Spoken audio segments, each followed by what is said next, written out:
Welcome in YouTube, my name is The Crow Show. I'm here to bring you a video of the Wraith, who I think is one of the best killers in Dead by Daylight currently. Full credit to Scott Jund for this build. So we have slowdown in this form of Jolt and Pain Resonance. Starstruck, so when we pick up survivors, any survivors in my terror radius will be exposed. And Agitation, so Agitation, Starstruck, Pain Res, a lot of really good synergy there. It can snowball really quickly. For add-ons, I'm using Swift Hunt Blood, so I uncloak faster, so I can deal damage immediately after cloaking as quick as I can, and Windstorm Blood, so while I'm cloaked, I move 9% faster.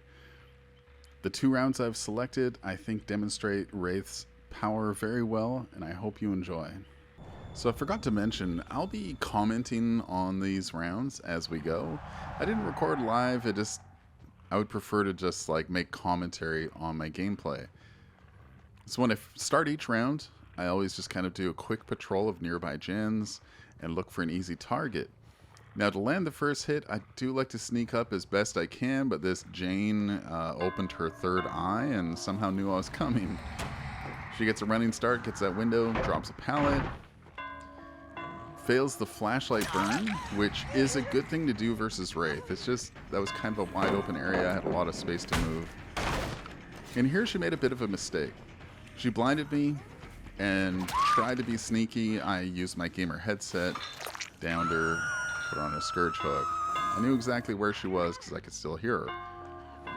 To be fair, I did patrol one half of the map. I couldn't find anybody. I went back to hook, just like a back to hook Andy. Got this Michaela, pressured her. I didn't want to like tunnel the Jane. There was no need to. It's one of the beauties of Wraith. You don't really have to tunnel. You don't really have to sit and kick gens. And I did see Jane off in the distance there. She's running for her life. And of course she's got Starstruck on her. So wham, she goes down in one shot. That's really unfortunate for Jane. It's kind of the strength of this build.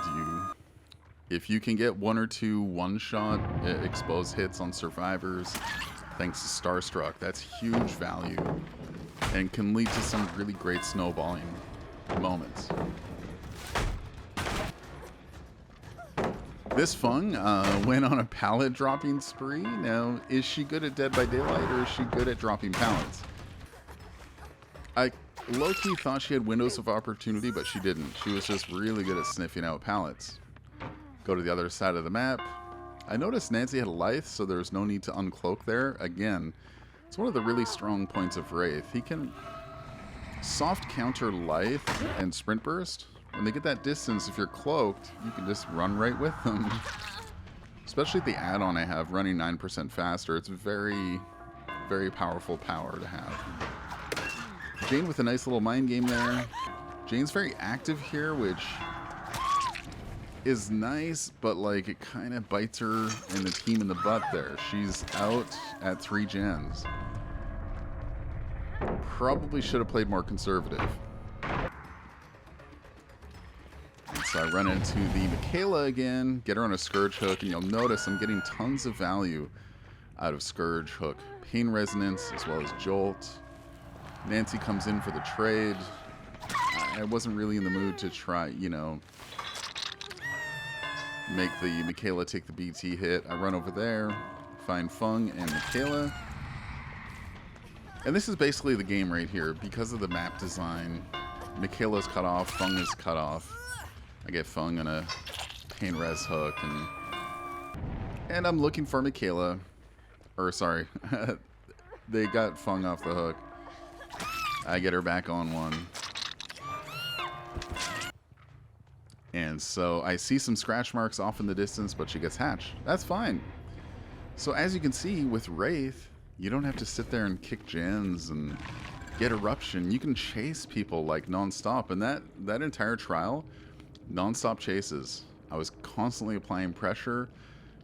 And I do believe that with Starstruck, a lot of survivors get nervous when they get exposed. So they take less risks, play a lot more conservative, and take cover a lot more. So Starstruck is low-key kind of the star of the show of this build. I really enjoy it. I think it's a great perk. Alright, next round we get Temple of Purgation. This map is very spread out, but in this particular trial, my strategy was to keep the team kind of huddled up in one corner of the map, and they got a little bit too married to the generator they were working on. This Lori had a really good mind game here. Bam, nice pallet stun. Drops another pallet. I do like to see that kind of behavior.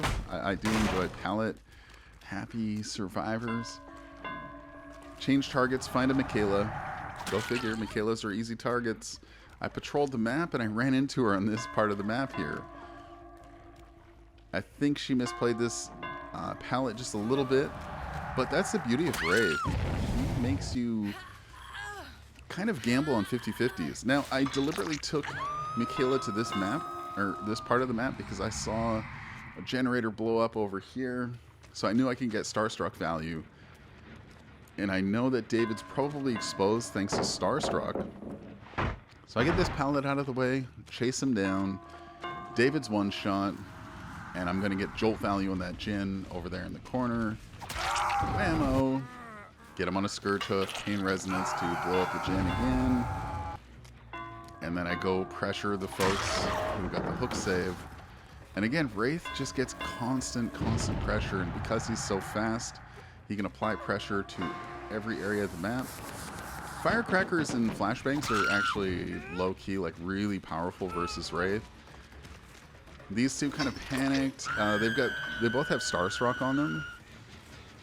And I decided not to go for the David because I knew he just got off hook. So I'm like, let's find Fung. I find Fung. She goes down a one shot thanks to Starstruck. Get her on just a regular hook. And here, I thought David was still exposed. So I landed a hit on him, and I was really surprised he stayed up. I'm not sure what happened there, but this particular tile is really powerful. You could have chained that a little bit better, I think, with the Shack, but I'll definitely take it. Switch targets, go to the Lori. As you can see, everybody's injured.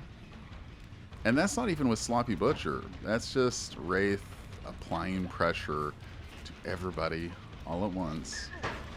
Lori jumps in the locker, and that's a smart move. I didn't get Jolt value when I pulled her out of the locker, but I did get Pain Res value. And I believe Lori just died on the hook there. And Michaela, I think, could have played that pallet just a little bit better.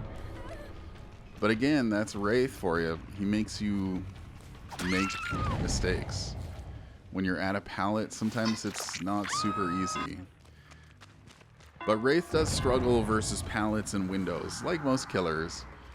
But if you can find a survivor who can chain pallets and windows together, it can be a really frustrating thing as Wraith.